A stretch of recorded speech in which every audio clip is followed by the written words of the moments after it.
ভাই ইতিহাস টেনে গালগপ্প অনেক করা যায়, কিন্তু যে কোনো একটা বিষয়ে আপনাকে টু দ্য পয়েন্টে আসতে হয়, সামারিতে আসতে হয়।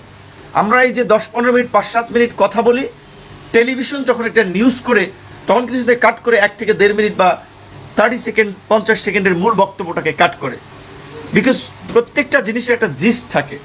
তো এই গণ অভ্যুত্থানের জিস্ট, এই গণ অভ্যুত্থানের মূল মন্ত্র, এই গণ অভ্যুত্থানের মূল প্রেক্ষাপট ছিল 2018 সালের কোটা সংস্কার আন্দোলন।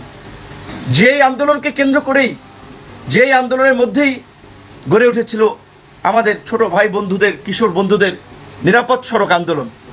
এবং এই কোটা সংস্কার আন্দোলন এবং নিরাপদ সড়ক আন্দোলনের ধারাবাহিকতায় আমরা তরুণ প্রজন্মকে নিয়ে এই প্রথাগত রাজনীতির বাইরে আমরা সংগ্রাম চালিয়ে গেছি। এবং সেই সংগ্রাম থেকেই জন্ম নিয়েছে ছাত্র যুব শ্রমিক অধিকার পরিষদ, গণ অধিকার পরিষদ। এবং 2024-এ যেই আন্দোলন শুরু হয়েছে, আমাদের সাধারণ সম্পাদক যেটি বলেছেন, এই ধরনের একটি মিথ্যাচার, এই ধরনের একটি বিকৃত ইতিহাস জুলাইয়ের ঘোষণাপত্রে থাকবে, এটা আমরা প্রত্যাশা করি নাই। যে জুলাইয়ের আন্দোলন নাকি শুরু হয়েছে দুর্নীতি বিরোধী এবং কোটা বৈষম্যের বিরুদ্ধে। কিসের দুর্নীতির বিরুদ্ধে? কোথায় আন্দোলন শুরু হয়েছে? এই আন্দোলনের মধ্যে কোথাও লেখা ছিল, পরিষ্কারভাবে ব্যানারে লেখা ছিল 2018 সালের পরিপত্র পুনর্বহালের দাবিতে, পরিষ্কারভাবেই বলা ছিল পুনর্বহালের দাবিতে, ব্যানারটা ছিল বৈষম্য বিরোধী আন্দোলন।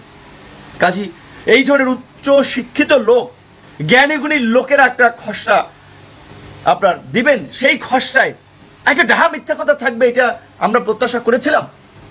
এই জন্য বলেছি মন গড়া ইতিহাস লেখা যায় না।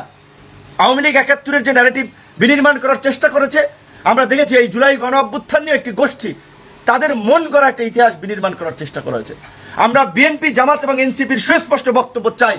আমরা যতদূর জানতে পেরেছি, এই ঘোষণাপত্র চূড়ান্ত করার আগে দফায় দফায় ফরমালি এবং ইনফরমালি বিএনপি, জামাত, এনসিপিকে নিয়ে বৈঠক হয়েছে। তাহলে বিএনপি, জামাত, এনসিপি এই মিথ্যাচার স্বীকৃতি দিয়েছে কিনা, কিংবা এই মিথ্যাকে ধারণ করে কিনা, আমরা সেটি জানতে চাই তাদের কাছে। যেহেতু আজকে প্রত্যেকটি দল আনুষ্ঠানিক প্রতিক্রিয়া দিচ্ছে, এই বিষয়ে সুস্পষ্ট তাদের মন্তব্য আমরা জানতে চাই। যেখানে আমরা বারবার এই আওয়ামী ফ্যাসিবাদকে নিয়ে সমালোচনা করি, মুক্তিযুদ্ধের এক কেন্দ্রিক বয়ান নিয়ে আমরা সমালোচনা করি, তাহলে কেন আমরা এই জুলাইয়ের গণ অভ্যুত্থানের 1 বছরেও আমরা শহীদদের সংখ্যা নির্ণয় করতে পারলাম না? কেন এই ধরনের একটা বড় ডিস্টেন্স, যেখানে জাতিসংঘ বলছে 1400, সরকার হিসেবে 836, বেসরকারি হিসেবে কেউ বলছে 1000 খানেক, তো কেন এই ধরনের তারতম্য হবে?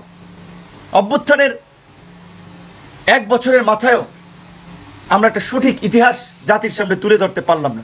এটাই সরকারের ব্যর্থতা, আমাদের ব্যর্থতা নয়। কারণ সরকারের তারা সঠিক ইতিহাস তুলে ধরতে পারে নাই, তারা সঠিক তথ্য জাতির সামনে উপস্থাপন করতে পারে নাই।